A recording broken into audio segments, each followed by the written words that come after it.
लाल किला दिल्ली का एक ऐतिहासिक किलाबंद पुरानी दिल्ली के इलाके में स्थित लाल किला बलुआ पत्थर से निर्मित है, जो आप सभी लोगों को पता होगा। लाल किला इसकी दीवारें लाल रंग के कारण कहा जाता है कि ये ऐतिहासिक किले का यूनेस्को द्वारा एक विश्व धरोहर स्थल चयनित किया गया है। ठीक है, और भारत की राजधानी में स्थित लाल किला है देश का आन बान शान और देश की आज़ादी का प्रतीक है। मुगल काल में बना यह ऐतिहासिक स्मारक विश्व धरोहर के लिस्ट में भी शामिल है और भारत के प्रमुख पर्यटन स्थलों में से एक है। लाल किला के सौंदर्य, भव्यता और आकर्षण को देखने दुनिया के कोने कोने से लोग आते हैं और इनकी शाही बनावट और अनूठी वास्तुकला की प्रशंसा भी करते हैं। यह शाही किला एक मुगल बादशाहों का न सिर्फ राजनीतिक केंद्र है बल्कि यह औपचारिक केंद्र भी हुआ करता था, जिस पर करीब 200 साल तक मुगल वंश के शासक का राज रहा। देश की जंग-ए-आज़ादी का गवाह रहा लाल किला मुगल कालीन वास्तुकला, सृजनात्मकता और सौंदर्य का अनुपम और अनूठा उदाहरण है। 1648 ईस्वी में बने इस भव्य किले के अंदर एक बेहद सुंदर संग्रहालय भी बना हुआ है। करीब 250 एकड़ जमीन में फैला यह भव्य किला मुगल राजशाही और ब्रिटिश के खिलाफ गहरे संघर्ष की दास्ताना बयां करता है। वहीं भारत का राष्ट्रीय गौरव माने जाने वाला इस किले का इतिहास बेहद दिलचस्प है। राजधानी दिल्ली में स्थित भारतीय और मुगल वास्तु शैली से बने इस भव्य ऐतिहासिक कलाकृति का निर्माण 5वें मुगल शासक शाहजहां ने करवाया था।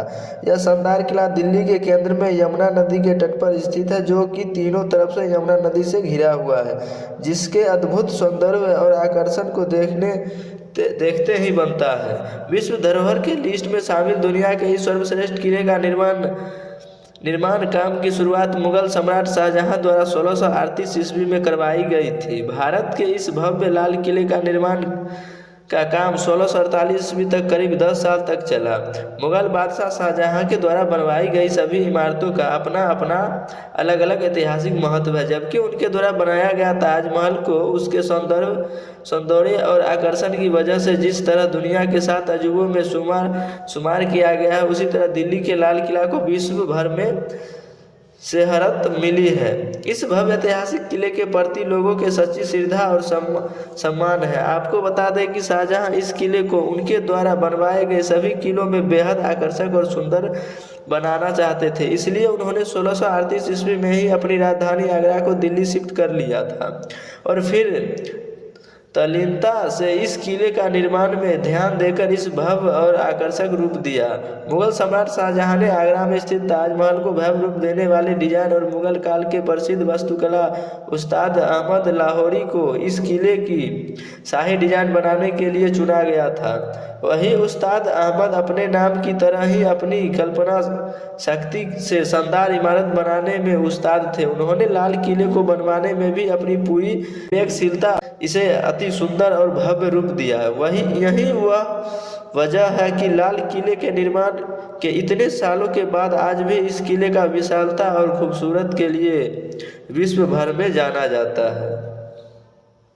इस भव्य किले बनने की वजह से भारत की राजधानी दिल्ली का शाहजहानाबाद कहा जाता था। साथ ही यह शाहजहां के शासनकाल की रचनात्मक का मिसाल माना जाता है। मुगल सम्राट शाहजहां के बाद उसके बेटे औरंगजेब ने इस किले में मोती मस्जिद का निर्माण करवाया था। जो ये छोटी सी जो आपको एक बाजार की तरह जो दिख रही है, यह राजशाही परिवार के लोगों का सामान यहाँ पे मिलता था। जो श्रृंगार का सामान होता था, जो रानी महारानियाँ जो यूज करते थे, उनका सामान यही छत्ता चौक के अंदर मिलता था। तो 1646 में जब पेशावर गए थे शाहजहां, तो वहाँ पे ऐसा ही एक मार्केट देखे थे। उसी को देख के शाहजहां ने यहाँ पे भी अपने राजशाही परिवारों के लिए एक मार्केट बनवाया था, जिनसे कोई दिक्कत ना हो सामान मंगवाने में, खरीदने में। भारत का नक्शा जो दिख रहा है, इसमें कौन से ईस्वी में कौन सा युद्ध लड़ा गया था उसके बारे में बताया गया और कहाँ पे लड़ा गया था। ये पूरे नक्शे को आप स्क्रॉल कीजिएगा तो उसमें बताया जाएगा। म्यूजियम के अंदर का एक टूल बनाया गया है। इस टूल के जगह पे आप जाके वहाँ पे फोटो वोटो खिंचवा सकते हो। बहुत अच्छा सा दृश्य देखिए, यहाँ पे कितने अच्छे वीडियो आ रहे हैं, वीडियो शूट हो रहे हैं। आप लोग भी जाके यहाँ पे देखिए।